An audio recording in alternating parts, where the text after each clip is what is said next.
Shalom, salam jumpa dalam kasih Tuhan Yesus Kristus. Senang sekali saya bisa menyapa saudara-saudara hari ini lewat sosial media.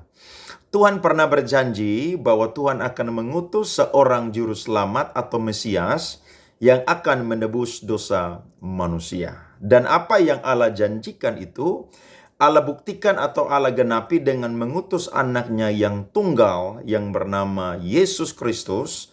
Itu datang ke dunia untuk menjadi Mesias atau Juru Selamat. Nah, pada waktu Yesus hadir dan menyatakan bahwa dia itu adalah Mesias, menyatakan bahwa dia itu adalah setara dengan Allah Bapa, dia itu satu dengan Bapa, maka orang-orang Yahudi tidak mempercayainya. Karena bagi orang Yahudi, keselamatan atau Juru Selamat itu tidak berasal dari Nazaret atau dari Galilea. Juru selamat itu berasal dari Israel atau dari Yerusalem. Nah, apa yang diyakini oleh orang-orang Yahudi ini, mereka pegang itu. Sehingga waktu Yesus menyatakan bahwa dia adalah anak manusia yang diutus oleh Allah, maka orang Yahudi marah sekali, tidak mempercayai, bahkan ketika dia berkata bahwa dia itu satu dengan Bapa, maka mereka itu mau melempari dia, mereka mau membunuh dia. Kemudian mereka tidak percaya juga karena Mesias itu datang akan membebaskan mereka dari jajahan pemerintahan Romawi. Yang ada Yesus bukan membebaskan mereka, justru Yesus melakukan pekerjaan Bapanya, yakni hal-hal rohani yang memulihkan jiwa-jiwa atau manusia. Dan yang menjadi puncak daripada karya daripada Yesus adalah dia naik ke Kalvari dan akhirnya mati di Kalvari. Nah, kurang lebih dua alasan ini yang membuat orang-orang Yahudi tidak mempercayai bahwa Yesus itu adalah Sang Mesias. Nah, hari-hari ini juga ada banyak orang-orang atau manusia para antikristus yang tidak mau percaya bahwa Yesus itu adalah Tuhan dan Allah. Padahal Injil Alkitab itu sudah disebarkan, sudah dikhotbahkan, sudah diajarkan.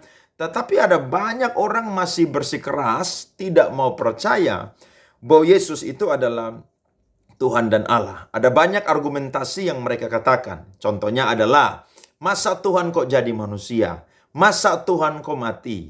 Masa Juru Selamat itu tidak bisa menolong dirinya sendiri waktu dia itu menghadapi yang namanya penyiksaan dan juga kematian? Tuhan tidak seperti demikian. Allah tidak seperti demikian. Allah itu tempatnya di sorga dan Allah tidak perlu repot-repot untuk mengutus manusia untuk mengampuni dosa manusia. Nah, ini konsep yang salah dari para antikristus yang tidak mau mempercayai bahwa Yesus itu adalah Tuhan dan Allah. Tetapi Alkitab banyak sekali berbicara membuktikan bahwa Yesus itu adalah Tuhan dan Allah. Saya tidak akan menunjukkan banyak lewat video ini, tapi saya akan memberikan satu bukti yang benar-benar valid untuk saudara-saudara yang belum percaya Yesus itu adalah Tuhan dan Allah.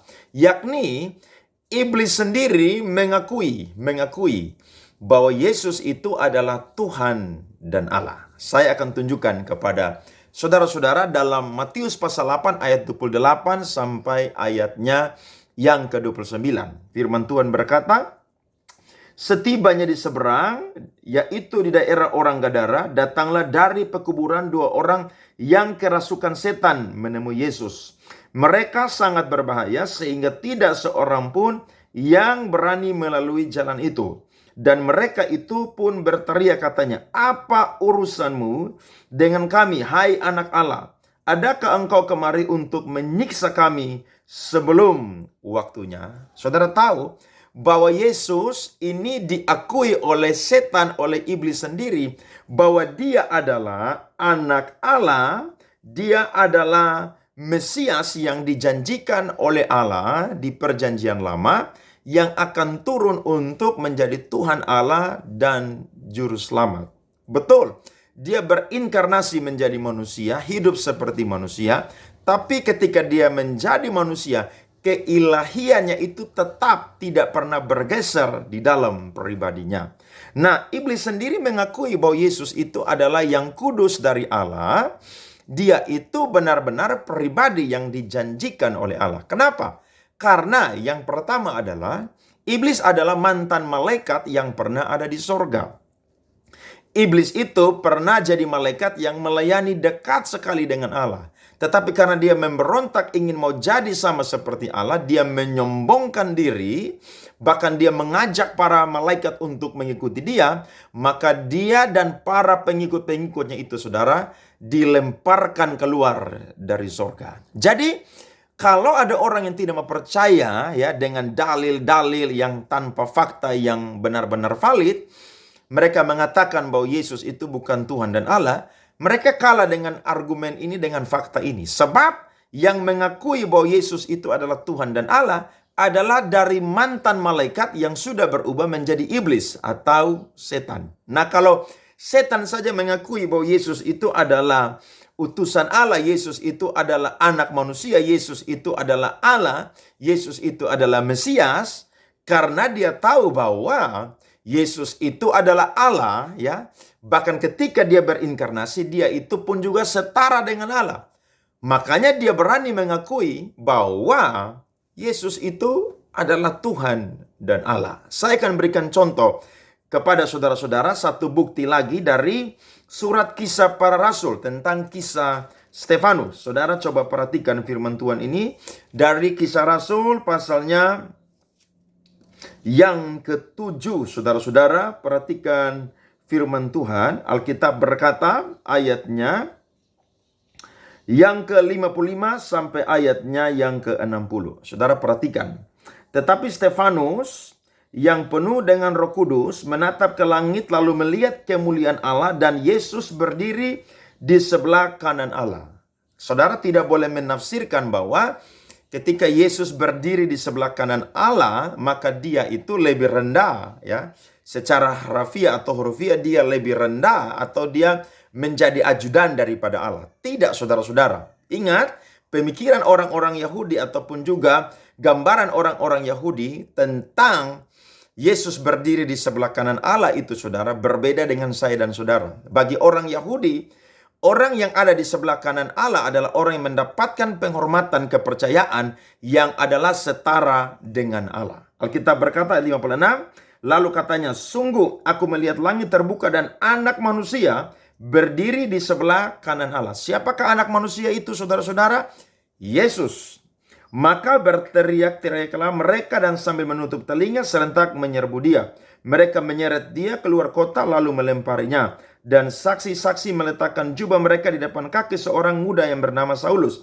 Sedang mereka melemparinya, Stefanus berdoa, katanya, ya Tuhan Yesus, terimalah rohku. Saudara lihat, Stefanus mendapatkan penglihatan jelas bahwa Yesus ini adalah Tuhan, adalah Allah yang berdiri di sebelah kanan Allah. Kemudian ayatnya yang ke-60, sambil berlutut ia berseru dengan nyaring, Tuhan, janganlah tanggungkan dosa ini kepada mereka. Dan dengan perkataan itu meninggallah ia. Jadi Stefanus sendiri membuktikan, melihat bahwa Yesus itu ada di sorga. Karena dia adalah Allah. Dia berasal dari sorga, maka dia sudah kembali ke sorga. Jadi saudara-saudara, mari percaya kepada Injil.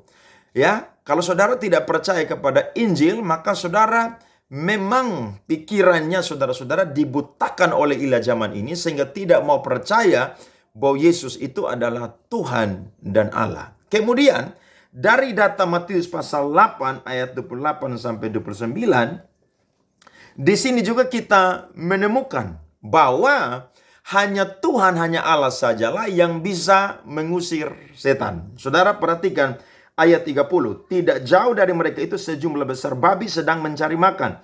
Maka setan-setan itu meminta kepadanya, katanya, jika engkau mengusir kami, suruhlah kami pindah ke dalam kawanan babi itu. Yesus berkata kepada mereka, pergilah. Lalu keluarlah mereka dan masuk ke dalam babi-babi itu. Maka terjunlah seluruh kawanan babi itu dari tepi jurang ke dalam danau dan mati di dalam air. Hanya Tuhan saja yang bisa mengusir setan. Kalau Yesus bukan Tuhan, mengapa dia bisa mengusir setan? Memindahkan setan itu masuk ke dalam babi-babi.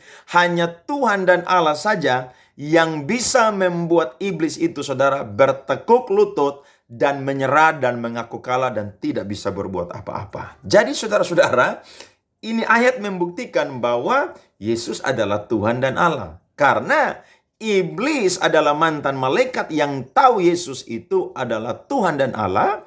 Dan ketika dia sudah menjadi setan dan dia ingin menghancurkan kehidupan banyak orang, waktu dia berjumpa dengan Yesus, justru dia, saudara-saudara, menyerah, minta ampun, bahkan memohon.